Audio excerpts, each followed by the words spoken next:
I spoke with Ricardo Pires, UNICEF spokesperson in Amman, about what his team on the ground in Rafah is seeing.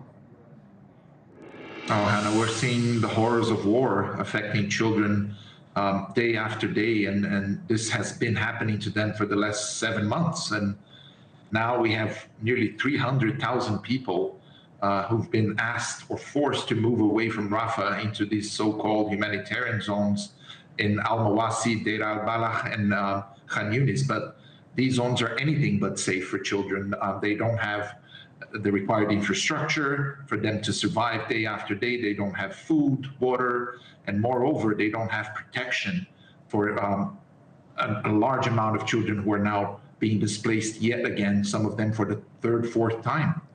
And your team's emergency coordinator in Gaza talked about the dire circumstances that children are facing. I want to play that for our viewers, Ricardo, and I'll talk to you right after.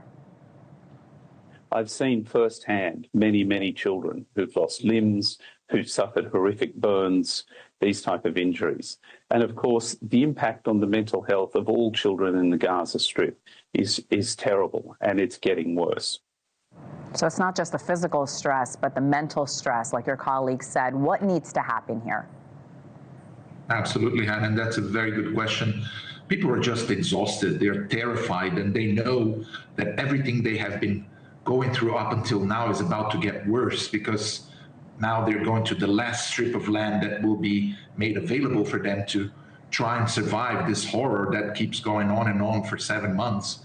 The impact on children's mental health is tremendous. We know that before October 7th, so before this horrible escalation started and before those horrible events in Israel took place, an estimated 800,000 children were in need of immediate mental health support. That's 3 in every 4 children in the Gaza Strip. So now, after all these months of unrelenting war, we can only imagine that every single child in Gaza today is traumatized. And that trauma is not something that washes away quickly. It will go on with them probably for the rest of their lives. Absolutely. I couldn't agree more. We've seen it in other war zones.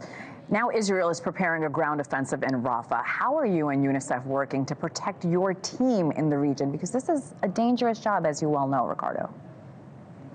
And that's very difficult to do. We are now part of a war zone as well. Rafah has been our headquarters for our teams on the ground to operate, to try and distribute the life-saving supplies that we have been sending out to those in desperate need. But now, as the military incursion approaches the area where we are supposedly safe to operate, we'll have to adapt. And right now, we have a field office in Deir al-Balah, but that also will be compromised soon. And we've seen how a record number of humanitarian workers have died in this war. 200 plus is the latest estimate, and journalists as well. So as you can see, there is no safe place, even for humanitarian workers to operate. So we're hoping that a ceasefire will still be negotiated, because if it doesn't, the fate of Palestinian children, and indeed of those who are trying to save them, is looking very grim. And how much do these latest evacuation orders from the IDF complicate getting that aid that may be already in the country to the people and children who need it most? Again, a very good question, Hannah. Getting aid in through the Gaza crossing points has been a challenge for us since the beginning of this horrible conflict.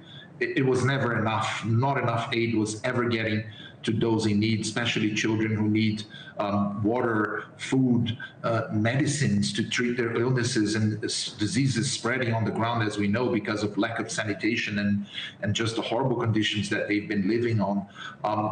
Right now, there's no aid getting through. We got a little bit of fuel over the weekend, which allowed us to keep our operations on the ground alive, because let's remember, fuel is necessary for our vehicles on the ground to move around and distribute supplies, but also for generators that work in hospitals, for incubators to keep babies alive, for ventilators to keep those in need and who are severely ill alive, and none of that is getting through. So we're taking it day by day, but every day it seems like we're being stretched thinner, and we're reaching a point where we won't be able to support children in need as much as we would required to.